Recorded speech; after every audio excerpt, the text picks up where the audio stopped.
حضرت فاطمہ رضی اللہ تعالیٰ عنہا کی زندگی کا ایک دردناک دن۔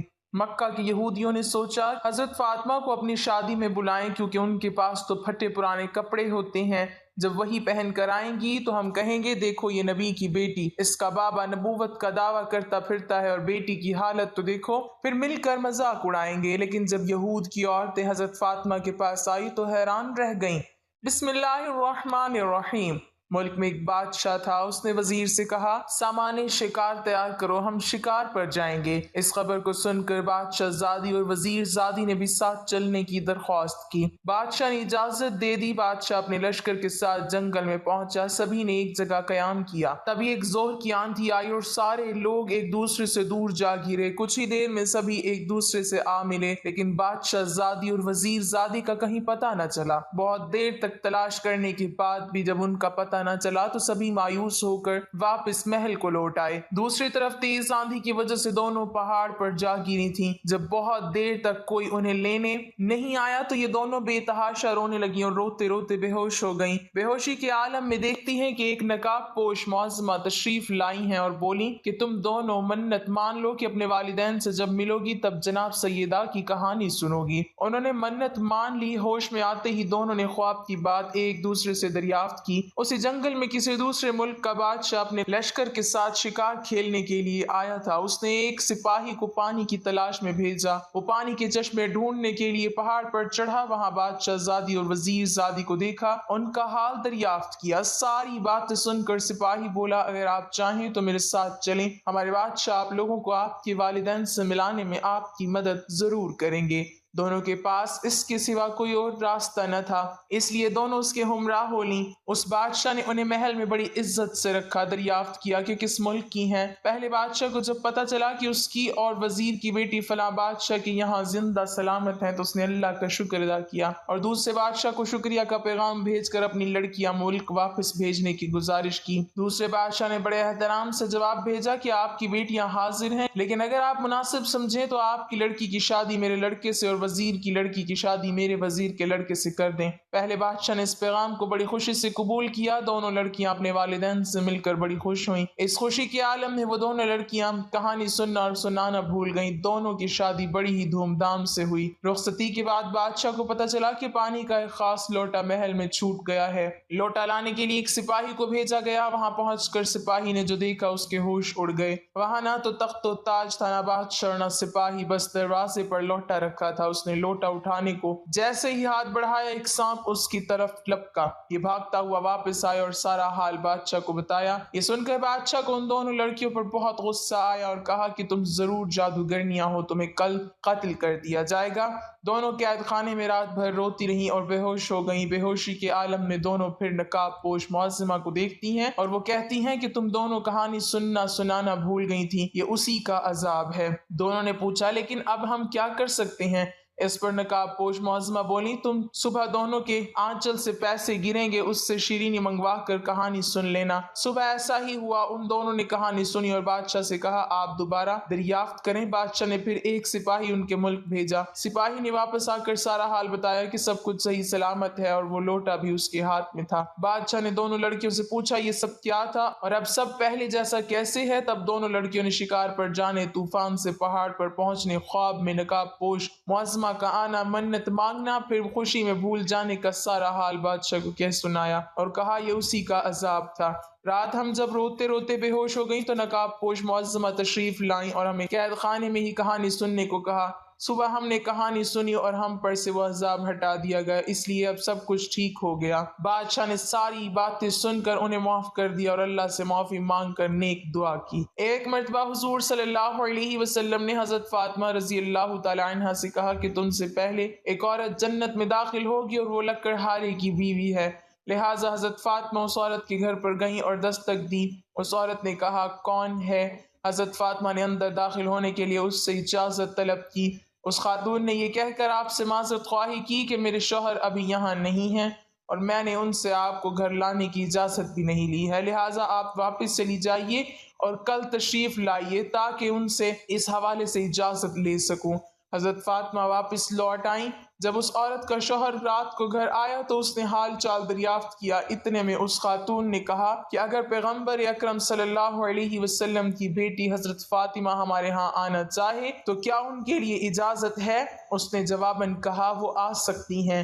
اگلے روز حضرت فاطمہ حضرت حسین کو اپنے ہمراہ لیے دوبارہ اس کے پاس آئیں اور حسب سابق ان سے اندر داخل ہونے کی اجازت مانگی۔ اس خاتون نے دوبارہ یہ کہہ کر معذرت کی کہ میں نے صرف آپ کے لیے میرے شوہر سے اجازت لی ہے، لیکن آپ کے ساتھ اس وقت آپ کا صاحبزادہ بھی ہے، لہٰذا میں اجازت نہیں دے سکتی ہوں۔ حضرت فاطمہ دوبارہ لوٹ آئی۔ رات کو جب اس عورت کا شوہر واپس لوٹ آیا اور حال احوال دریافت کیا تو اس کی بیوی نے پوچھا کیا پیغمبر اکرم صلی اللہ علیہ وسلم کے گھرانے سے کوئی ہمارے ہاں آئے تو اس کے لیے اجازت ہے؟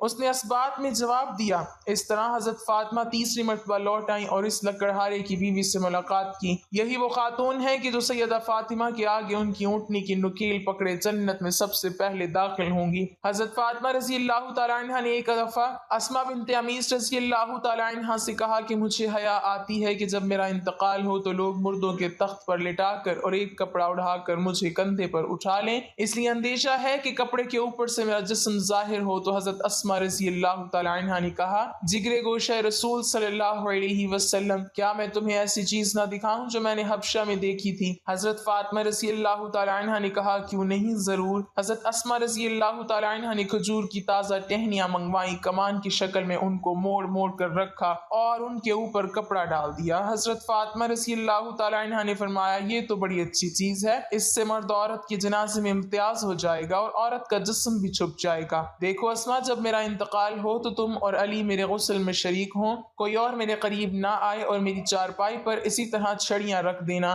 حضرت فاطمہ رضی اللہ تعالیٰ عنہ کا انتقال ہوا تو حضرت اسما رضی اللہ تعالیٰ عنہ نے دلہن کے ڈولے کی طرح کی ایک پردہ پوش چادر چارپائی تیار کی اور کہا فاطمہ نے مجھے اس کی وصیت کی تھی۔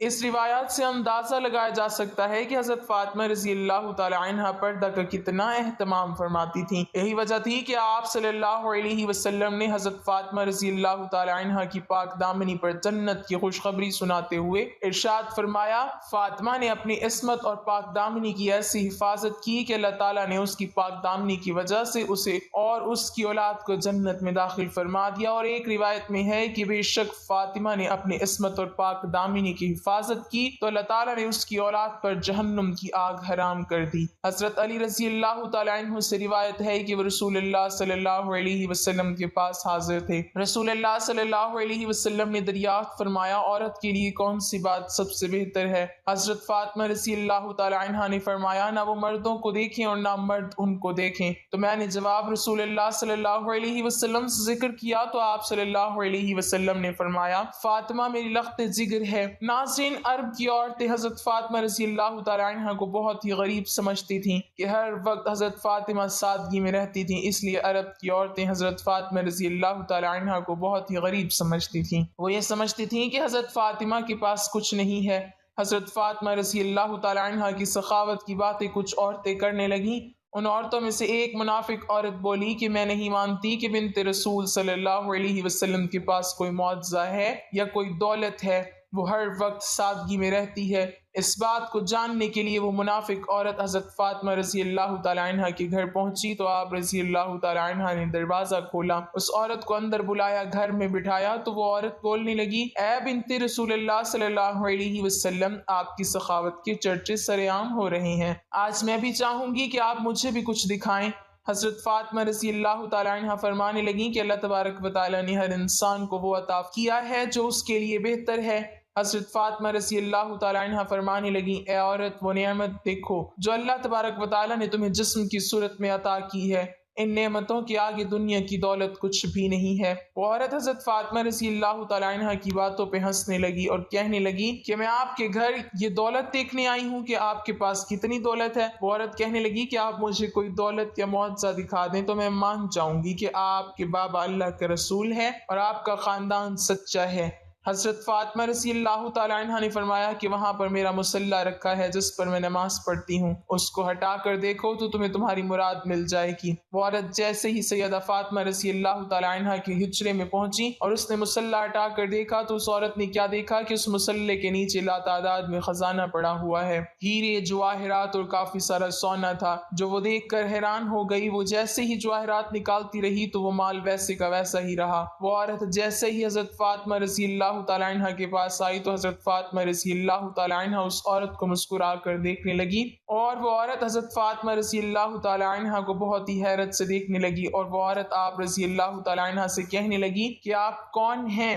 آپ تو اتنی سادگی میں رہتی ہیں، آپ کا لباس اتنا سادہ ہے اور آپ کے پاس اتنی دولت ہے، میں تو یہ سوچتی تھی کہ آپ کے پاس دنیاوی دولت نہیں ہے، تبھی آپ اتنی سادگی میں رہتی ہیں۔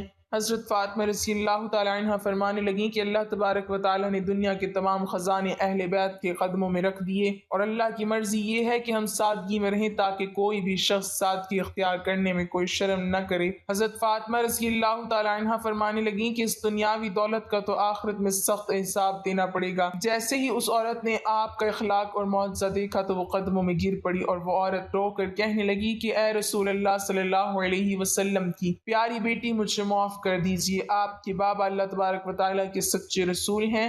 میں اس بات کو تسلیم کرتی ہوں کہ آپ کا گھر اور آپ اللہ کے بہت قریب ہیں، اور آج میں بھی اسلام قبول کرتی ہوں۔ سلام ہو رسول اللہ صلی اللہ علیہ وسلم کی پیاری بیٹی کی سخاوت پر، جس کو کفار بھی دیکھ کر مسلمان ہو جاتے تھے۔ حضرت فاطمہ رضی اللہ تعالی عنہ کے پاس جو کچھ بھی تھا وہ آپ نے اللہ کی راہ میں دے دیا اور اپنے پاس کچھ بھی نہ رکھا۔ حضرت فاطمہ رضی اللہ تعالی عنہ اپنے گھر کے سارے کام اپنے ہاتھوں سے کیا کرتی تھی، بچوں کی پرورش بھی کرتی اور گھر میں سارا دن چکی میں آٹا بھی پیسا کرتی تھی۔ آپ رضی اللہ تعالی عنہ ہر وقت سادگی میں رہتی۔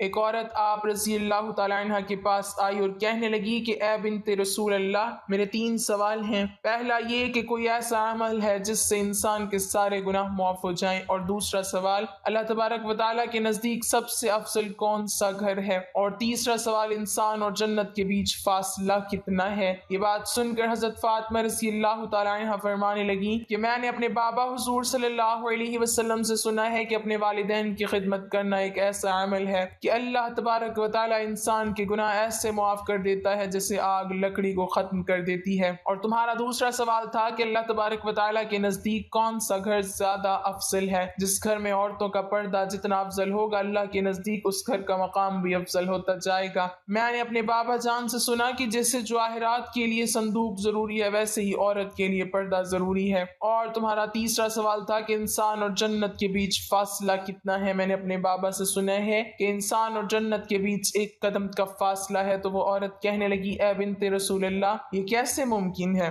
تو اس کی بات سن کر حضرت فاطمہ رضی اللہ تعالی عنہ نے فرمایا اے عورت، اپنا 1 قدم اپنے نفس اور خواہشات پر رکھ اور تمہارا دوسرا قدم جنت میں ہوگا۔ ایک یہودی کی لڑکی کی شادی تھی اور وہ محمد صلی اللہ علیہ وسلم کی خدمت میں پیش ہوا۔ عرض کیا کہ آپ کی اجازت ہو تو بنت رسول صلی اللہ علیہ وسلم جناب فاطمہ رضی اللہ تعالی عنہ میری بیٹی کی شادی میں شرکت کریں تو یہ میرے لیے باعث شرف ہوگا۔ محمد صلی اللہ علیہ وسلم نے فرمایا اس کے لیے حضرت علی رضی اللہ تعالی عنہ سے اجازت لو۔ اس یہودی نے حضرت علی رضی اللہ تعالی عنہ سے پوچھا تو حضرت علی رضی اللہ تعالی عنہ نے کہا اگر جناب فاطمہ رضی اللہ تعالی عنہ جانا چاہیں تو یہ ان کی مرضی پر ہے۔ اب وہ یہودی فاطمہ رضی اللہ تعالی عنہ کی خدمت میں پیش ہوا اور شادی میں شرکت کرنے کی گزارش کی۔ جناب فاطمہ رضی اللہ تعالی عنہ نے کہا حضرت علی رضی اللہ تعالی عنہ اجازت دیں تو چلوں۔ اس پر یہودی بولا میں نے رسول خدا صلی اللہ علیہ وسلم اور حضرت علی رضی اللہ تعالی عنہ سے اجازت لے لی ہے، اب آپ ہی اس امر کی مالک ہیں۔ جناب فاطمہ رضی اللہ تعالی عنہ نے یہودی کو سواری لانے کو کہا، جا نماز بچھا کر 2 رکعت نفل پڑھی اور اللہ سے دعا کی کہ میں بنت رسول صلی اللہ علیہ وسلم اور تیری بندی ہوں، شادی میں شرکت کرنے کے لیے میرے پاس نہ کپڑے ہیں نہ زیور۔ ابھی دعا ختم بھی نہ ہوئی تھی کہ جنت کی حوریں ایک کشتی پر سوار ہو کر آئیں اور فاطمہ رضی اللہ تعالی عنہ کو بیش قیمتی پوشاکوں اور زیورات سے آراستہ کیا۔ وہ یہودی کے گھر پہنچی، وہاں شادی کے بڑی چہل پہل تھی۔ حضرت فاطمہ رضی اللہ تعالی عنہ کے قدم رکھتے ہی پورا گھر خوشبو سے معطر ہو گیا۔ وہ دلہن کے کمرہ میں گئیں اور اس خوشبو سے ساری عورتیں بے ہوش ہو گئیں۔ تھوڑی ہی دیر میں سب کو ہوش آ گیا پر دلہن کو ہوش نہ آیا، وہ مر چکی تھی۔